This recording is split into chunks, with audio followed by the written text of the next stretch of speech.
வாழ்க வையகம், வாழ்க வையகம், வாழ்க வளமுடன்.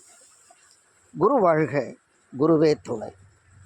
அருட்பேராற்றல் கருணையினால் இயற்கை யோகா மையம் இன்று அபிராமி அந்தாதியின் 63வது பாடலை சொல்லி பாடி மகிழ்கிறது. காரணம், இப்பாடலை கேட்க, படிக்க, பாராயணம் செய்ய அறிவு தெளிவு அடையும். தெளிவினை பெறுவதற்கு உதவும் அந்தாதி பாடல் இது. தெளிவு என்றால் என்ன? தெளிவறியார் சிவமறியார் என்பது திருமூலர் வாக்கு. அப்போது சிவம் என்றால் என்ன? அன்பும் சிவமும் இரண்டென்பர் அறிவிலார். அன்பே சிவமாவது யாரும் அறிகிறார். அன்பே சிவமாவது அறிந்தபின் அன்பே சிவமாய் அமர்ந்தாரே. அப்போ தெளிவு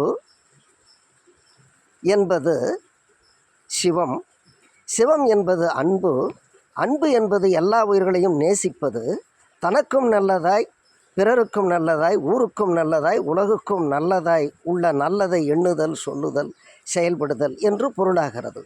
அத்தகைய மனதை தரவல்ல பாடல் இது என்பதனால் இப்பாடலை சொல்லி இயற்கை யோகா மையம் இன்புறுகிறது. பாடல் தேரும்படி சில ஏதுவும் காட்டி முன்செல் கதிக்கு கூறும் பொருள் குன்றில் கொட்டும் தறி குறிக்கும்.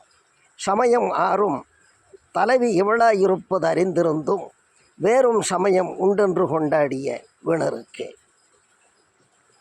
தேரும் படி சில ஏதுவும் காட்டி, தேரும் படி சில ஏதுவும் காட்டி, காட்டி தேரும் படி சில ஏதுவும் காட்டி,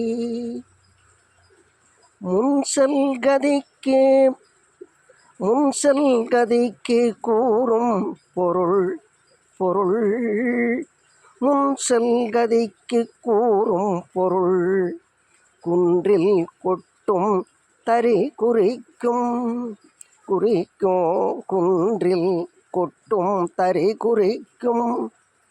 சமயம் ஆறும் தலைவி இவளாயிருப்பது அறிந்திருந்தும், தலைவி இவளாயிருப்பது அறிந்திருந்தும் வேறும் சமயம் உண்டு என்று கொண்டாடிய வீணருக்கே. தேரும் படி சில ஏதுவும் காட்டி. வாழ்க வையகம், வாழ்க வையகம், வாழ்க வளமுடன். இப்பாடலை கேளுங்கள், படியுங்கள், பாராயணம் செய்யுங்கள், தெளிவு பெறுங்கள், மகிழ்வடையுங்கள். வாழ்க வையகம், வாழ்க வையகம், வாழ்க வளமுடன்.